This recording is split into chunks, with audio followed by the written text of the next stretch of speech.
If you sleep like that, one thing that'll happen to you is your sleep quota, if you're sleeping for 8 hours, it'll simply drop to 3 to 4 hours just straight away. Just lie down for 12 minutes and do it till the last moment, till you fall asleep. You know, there's a North Pole and a South Pole. This means these are the magnetic centers.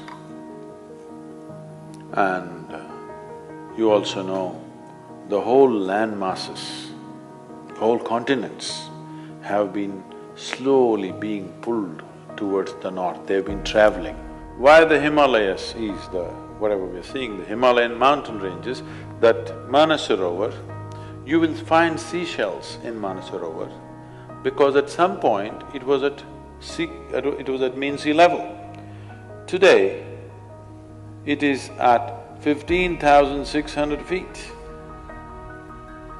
So what transported this lake bed, which was at sea level, to this place is the whole Indian subcontinent is crashing into the Central Asian plate. And this is why the Himalayan mountains are still continuing to grow. This is just piling up, it's just a crash. Every year, India is losing about 1.23 centimeters or so. I'm not perfect on the number, somewhere in that range. Every year, India is losing about 1.23 centimeters or something because it's crashing into the Himalayan range and it's piling up. Because the magnetic pull of the North Pole is slowly pulling all the land masses upward. So such a huge magnetic pull where the continents are moving up, that kind of magnetic pull is constantly in enforcement across the globe. Suppose you had a little bit of anemia, if you went to your doctor, what does he prescribe for you?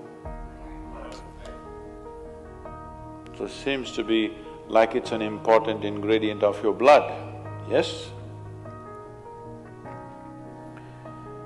So if iron is floating around in your blood, and if I put a very powerful magnet to the top of your head, it is possible that slowly blood may start moving in that direction, isn't it? Let's say if it's a very, very powerful magnet, it may start slowly pulling it up because there is elements of iron in the blood.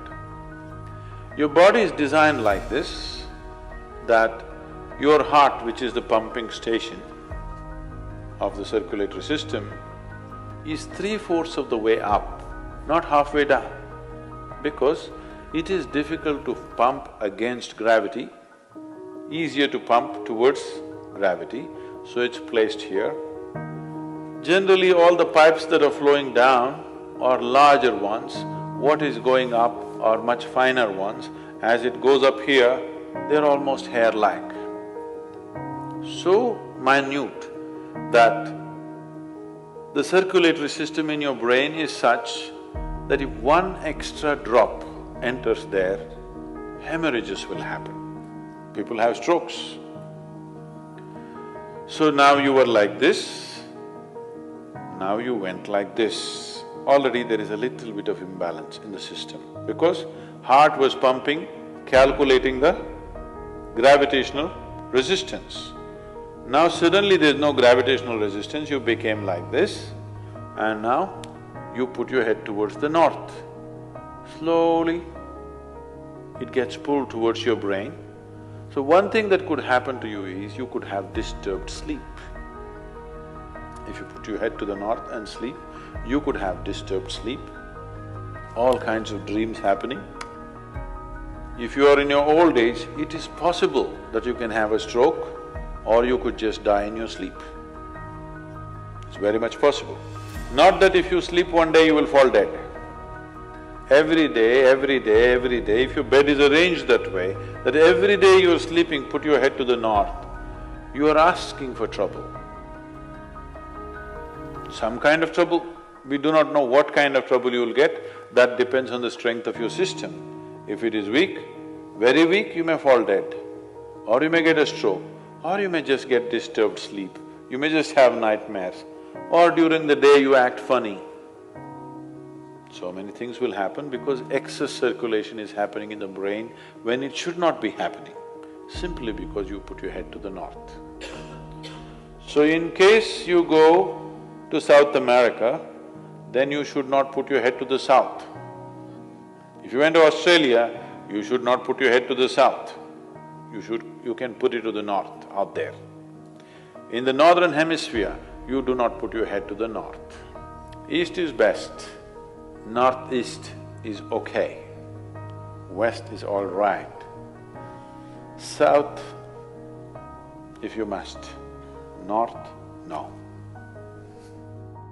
Tonight before you go to bed, spend at least 12–15 minutes reminding yourself, you're neither this body nor this mind. Just lie down and just remind yourself, this body is not really you. Do you know, if you live for about 60 years, on an average, most human beings are eating anywhere between 1100 to 1400 tons of food. So that means even what you think is my body is not this, it's changing every day. New input is happening and old things are going away. So 1400 tons, you don't carry that much of weight right now. So obviously, what you have as a body right now is just a transient amount of food and soil, isn't it? Hello? So what you think is mine also is not it, it is just all the time changing. So at least try this much. What is my body is not me. What I think is my mind is not me. It is mine right now for use, but it's not really me. Just, if you're not able to do it, just link it to your breath. Inhalation, I'm not the body. Exhalation, I'm not even the mind. Just lie down for 12 minutes and do it, till the last moment, till you fall asleep. This is something you must notice. Most human beings, when I say most, I'm very generous with the percentage, 99%. 99% of the human beings never notice that moment when they're slipping from wakefulness to sleep. They will simply go off like that. If they're alert, they cannot sleep. But there is a way to sleep in an alert manner.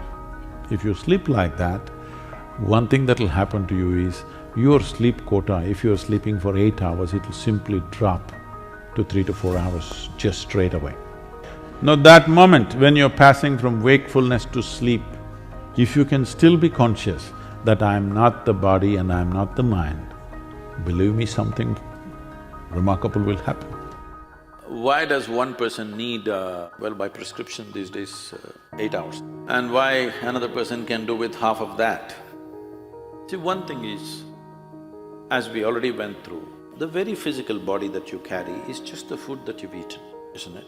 But if you eat right and do certain things with your body, you see very effortlessly, within 3 to 4 weeks, you can drop your sleep quota anywhere between 2 to 3 hours. 1.5 to 3 hours very easily you can drop if you just eat consciously and just learn to sit properly, just the posture, your geometry of the body and what goes into the system. If you just manage these two things, you will see sleep quota will just come down like that. At least 40 to 50%, the food that you eat must be alive. You eat dead food and you want to live, this is a little difficult thing to do, because you have to raise the dead now. But if you eat live food, one thing you will see is the state of your mind, your focus and your sleep quotas, and above all, staying awake is not good enough, you have to stay alert, isn't it? How alert you are, how focused you are, only to that extent everything yields to you in this world, isn't it so? If you eat a leaf, a vegetable, a fruit, a nut or a sprout, this is much simpler. If you must eat non-vegetarian food, you must eat that which is furthest away from you. So generally, fish and water life is furthest away from you. So if you must eat non-vegetarian food, fish is the best thing to eat that way.